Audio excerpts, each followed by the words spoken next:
আমরা সরকারকে বলতে চাই এই সমস্ত অশ্লীলতা প্রমোটকারী, সুকামিতা প্রমোটকারীদেরকে উপদেষ্টা বানানোর জন্য, সরকার বানানোর জন্য জুলাই আগস্টের ভেতরে ছাত্র জনতা এবং যে শাহাদাত বরণ করে না।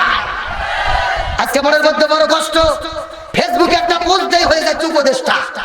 ফেসবুক পেজে 2-3টে পোস্ট দিয়েই যদি উপদেষ্টা হওয়া যায়, পোস্ট দেওয়ার কারণে যদি উপদেষ্টা বানানো যায়, প্রথমে উপদেষ্টা বানানো দরকার আমাদের প্রিয় ভাই ডক্টর মিজানুর রহমান আল আজহারি।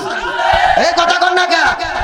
আজহারি ভাই যদিও মালয়েশিয়ায় ছিলেন, এখনো আছেন, কিন্তু তিনি তার ফেসবুক প্রোফাইল পেজের মাধ্যমে বাংলাদেশের এই গণঅভ্যুত্থান, গণবিপ্লবকে তিনি পরিপূর্ণ সহায়তা করেছে। আজহারি একমাত্র ব্যক্তি, তিনি সর্বপ্রথম তার ভেরিফাইকৃত পেজে রেখেছিল শুধু কোটা সংস্কার নয়, রাষ্ট্র সংস্কার করতে হবে। তার এই কথার পরেই কিন্তু পুরো বাংলাদেশের গণজোয়ার সৃষ্টি হয়। ছাত্র জনতার অন্যতম মোস্তফা সরওয়ার ফারুকী, যেই লোকটা স্বৈরাচারের দোসর ছিল, শাহবাগের গণজাগরণ মঞ্চের কর্মী ছিল, তার নাটকের মাধ্যমে, সিনেমার মাধ্যমে আমি তাকে প্রমোট করে, অশ্লীলতাকে প্রমোট করে আজকে তাকে বানানো হচ্ছে উপদেষ্টা। আমরা সরকারকে বলতে চাই এই সমস্ত অশ্লীলতা প্রমোটকারী, সুকামিতা প্রমোটকারীদেরকে উপদেষ্টা বানানোর জন্য, সরকার বানানোর জন্য জুলাই আগস্টের ভেতরে ছাত্র জনতা এবং যে শাহাদাত বরণ করে না। আজকে মনের মধ্যে বড় কষ্ট, ফেসবুকে একটা পোস্ট দেয় হয়ে যাচ্ছে উপদেষ্টা। ফেসবুক পেজে 2-3টে পোস্ট দিয়েই যদি উপদেষ্টা হওয়া যায়, পোস্ট দেওয়ার কারণে যদি উপদেষ্টা বানানো যায়, প্রথমে উপদেষ্টা বানানো দরকার আমাদের প্রিয় ভাই ডক্টর মিজানুর রহমান আল আজহারি। এই কথা কন না কে? আজহারি ভাই যদিও মালয়েশিয়ায় ছিলেন, এখনো আছেন, কিন্তু তিনি তার ফেসবুক প্রোফাইল পেজের মাধ্যমে বাংলাদেশের এই গণঅভ্যুত্থান, গণবিপ্লবকে তিনি পরিপূর্ণ সহায়তা করেছে। আজহারি একমাত্র ব্যক্তি, তিনি সর্বপ্রথম তার ভেরিফাইকৃত পেজে রেখেছিল শুধু কোটা সংস্কার নয়, রাষ্ট্র সংস্কার করতে হবে। তার এই কথার পরেই কিন্তু পুরো বাংলাদেশের গণজোয়ার সৃষ্টি হয়। ছাত্র জনতার মধ্যে বিপ্লবের সঞ্চালনা ঘটে যায়। তাহলে বলতে চাই, ওই যে মোস্তফা সরওয়ার ফারুকী স্বৈরাচারের দোসর, আওয়ামী লীগের দালালি করেছে, তার বউ, তার স্ত্রী তিশা বঙ্গবন্ধুর বায়োপিক সিনেমা তৈরি করেছে। সুতরাং আওয়ামী লীগের যারা দোসর ছিল এরা বর্তমান সরকারে থাকবে, এটা ছাত্র জনতা কখনো মেনে নিতে পারে না। যদি ফেসবুকে পোস্ট উপদেষ্টা হওয়া যায়, আমাদের বগুড়ার দাদা পিনাকি ভুট্টা চার্জকে আপনারা উপদেষ্টা বানান। কথা বল না কে? সব সময় যিনি ভিডিও বানিয়ে দেশের সংকট নিয়ে কথা বলে, আমাদের প্রিয় ভাই ইলিয়াস আলী, কনক সারওয়ার, তারা বিদেশে থেকেও গণঅভ্যুত্থানে লড়াকু সৈনিকের ভূমিকা পালন করেছে। আজকে তাদের উপদেষ্টা না বানিয়ে কাদের উপদেষ্টা বানান? কারা উপদেষ্টা নিয়োগ দেয়? কাদের পক্ষ থেকে উপদেষ্টা হয়? কারা মনোনয়ন করে? নাকি ভারতের দিল্লি থেকে স্বৈরাচাররা কলকাঠি নাড়তেছে রর মাধ্যমে? এটা বের করা সময়ের দাবি। তার কারণ জুলাই আগস্টের ভেতরে ছাত্র জনতা জীবন দিয়েছে ওই স্বৈরাচারকে আবারও ফিরে আনার জন্য না। এই ছাত্র জনতার সঙ্গে গাদ্দারি চলবে না। আমাদের প্রিয় ভাই আবু সাইদের রক্তের সঙ্গে গাদ্দারি চলবে না। এই বাংলার জমিনে আর কোনো স্বৈরাচারের জায়গা হতে দেওয়া হবে না। বরং যারাই স্বৈরাচারের পক্ষে দাঁড়াবে, আমরা তাদের বিরুদ্ধে আবার যুদ্ধ করতে প্রস্তুত। তার কারণ যুদ্ধ এখনো শেষ হয়নি। যতদিন পর্যন্ত কোরআন সুন্নাহর শাসন বাংলাদেশে কায়েম না হবে, ততদিন পর্যন্ত ইমানদারদের যুদ্ধ বন্ধ হবে না। সুতরাং প্রমোটকারী, সমকামী থেকে প্রমোটকারী, অশ্লীলতা ছড়ানো ব্যক্তিকে আমরা সরকারে দেখতে চাই। আসুন আমি আপনাদের মধ্যে সংক্ষিপ্ত সময় আলোচনা করব, মাত্র কয়েক মিনিট আমি আপনাদের মধ্যে কথা বলবো। আজকের আলোচনার সাবজেক্ট হলো বর্তমান বাংলাদেশের প্রেক্ষাপটে শান্তি প্রতিষ্ঠায় আমাদের করণীয় কি। জানার দরকার আছে না নাই?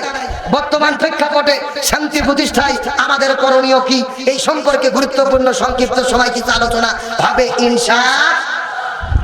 আমার প্রিয় বন্ধুগণ, মুসলমান ভাইরা গভীর মনোযোগ দিয়ে কথাগুলো শোনার চেষ্টা করবেন।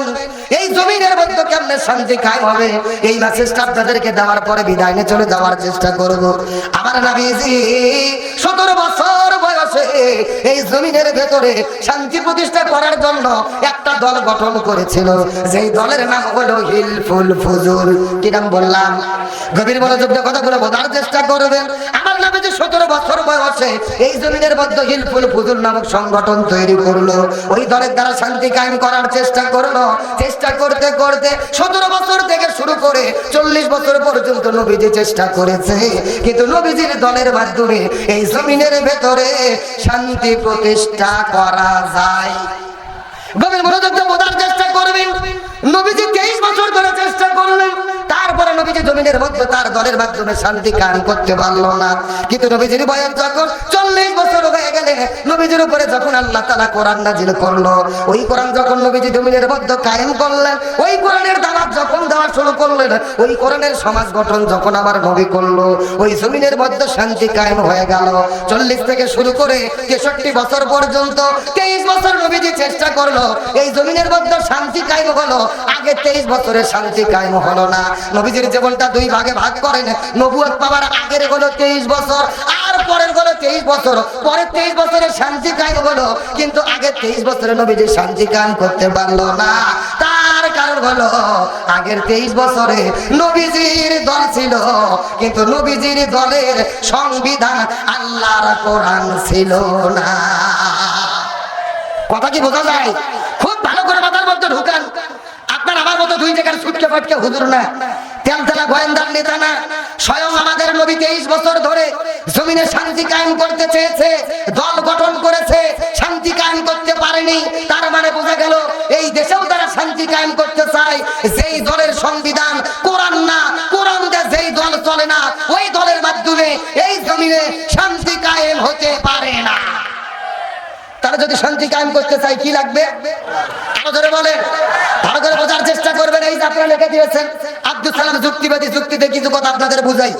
মনে করেন বাংলাদেশের ঢাকা শহরে বিশাল বড় একটা পানির ট্যাঙ্কি আছে। যারা বলেন কিসের ট্যাঙ্কি? ওই পানির ট্যাঙ্কির মধ্যে থেকে পাইপ বার করে করে 64 জেলায় 64টা পাইপ দেওয়া হয়েছে পানি সাপ্লাই দেওয়ার জন্য। কিন্তু এই ট্যাঙ্কির ভেতরে একটা মরা বিড়াল মরিয়ে পচে গন্ধ উঠে আছে। এখন একটা পাইপ আস্তে আস্তে আস্তে আস্তে আপনাদের পাটগ্রামে এসেছে।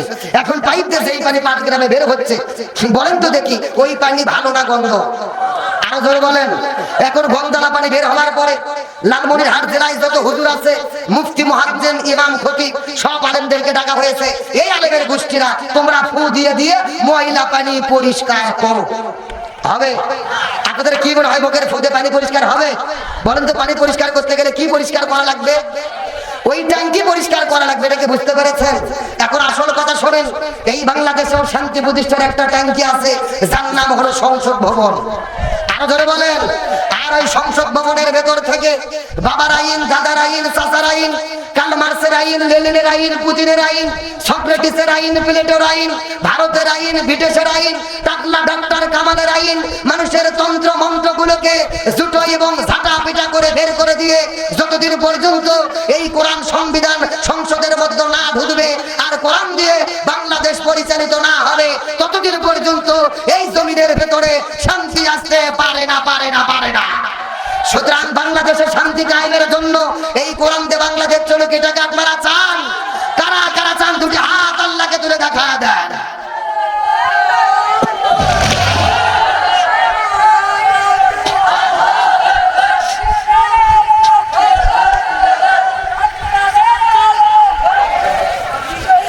আল্লাহ তাআলা কবুল করুক, বলেন আমিন। গভীর মনোযোগ, ভালো করে বুঝবেন। বেশি আলোচনা নয়, আমি শুনেছি আপনাদের কাজের দিন, বেশি কষ্ট দেব না, কয়েকটা মিনিট শোনেন, মেসেজটা ভালো করে মাথার মধ্যে ঢুকান। তাহলে বলেন শান্তির জন্য কি দরকার? আরো ধরে বলেন। আর এই কোরআন প্রতিষ্ঠার আন্দোলন হলো একজন মুসলমান জীবনের সবচেয়ে বড় ইবাদত। ভালো করে বোঝেন। নামাজ ইবাদত, হজ ইবাদত, জিকির ইবাদত, রোজা ইবাদত, কিন্তু বড় ইবাদত হলো এই জমিনের ভেতরে ইসলাম প্রতিষ্ঠার আন্দোলন করা, জমিনে ইকামতে দ্বীনের কাজ করা। এখন প্রশ্ন করবেন হুজুর এটা কিভাবে সম্ভব? আমার দিকে লক্ষ্য করেন। এই বাংলাদেশে তাবলীগ নামে একটা দল আছে না নাই? মানুষদেরকে ডাকে নামাজ পড়েন, বহুত ফায়দা, বহুত নেকি। আচ্ছা বলেন তো তাবলীগের কি কোনো বিপদ বাংলাদেশে আছে? নাই। আচ্ছা বলেন তো বাংলাদেশে জিকির পার্টি আছে না নাই? কথা কয় না। কেন বাংলাদেশে ভণ্ড পীর আছে না নাই? আর যেই রকম পীর ওই রকম জিকির আছে না নাই? আমি কি বলবো? দুই একটা বলবো। আল্লাহর ওলি খাজা বাবা, বিশ্বের ওলি খাজা বাবা, ফরিদপুরের কেবলা জাগান তোমার জন্য কান্দে বাবা, লক্ষ জাকের। এ কথা কোন? দুই কান্দর দুই ফেরেশতা আছে না নাই? ওই দুই ফেরেশতা কলম বার করে শুধু দাঁত দিয়ে কামড়াচ্ছে। আল্লাহ বলছে কে ফেরেশতা তোমরা কলম দাঁত দিয়ে কামড়াও কেন? ফেরেশতারা বলতেছে আল্লাহ আমরা তো বুঝবে পারিনি, দেখবো কি? কে রে কোরআন হাদিসে হকামুকি কোতাকুতি কোন জিকির আছে? এইরকম ভণ্ডপীর বাংলাদেশে আছে না নাই?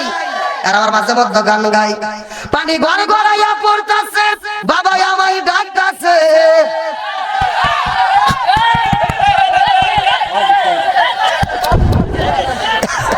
নাই সাউন্ড নাই, বক্সের সাউন্ড নাই।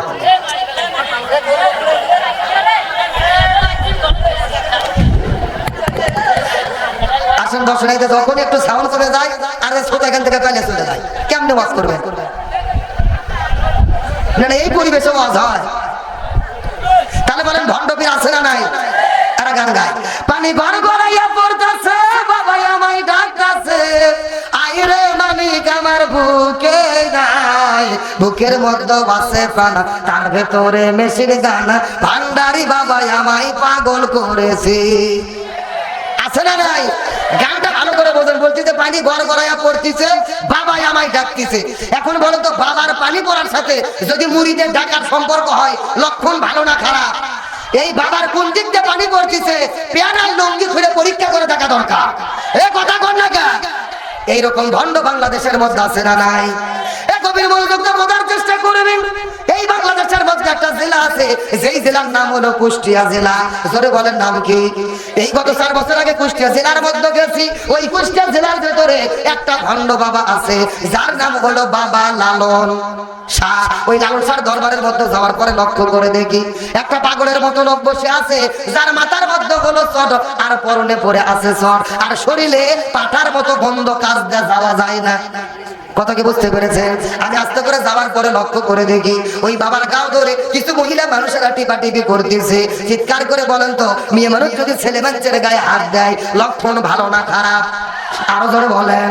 মেয়ে মানুষ যদি ছেলে মানুষের গায়ে হাত দেয়, ওই ছেলে মানুষ কি ঠিক থাকতে পারবে? আরো জোরে বলেন পারবে? কথাগুলো বোঝার চেষ্টা করবেন।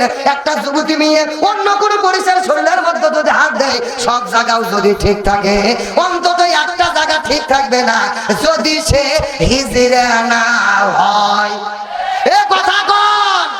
আমি আজ তোকে যাওয়ার পরে জিজ্ঞেস করে বলো, হে পাগল মহিলারা, তোমরা কেন পাগলের গাও ধরে টিপাটিপি করতেছো?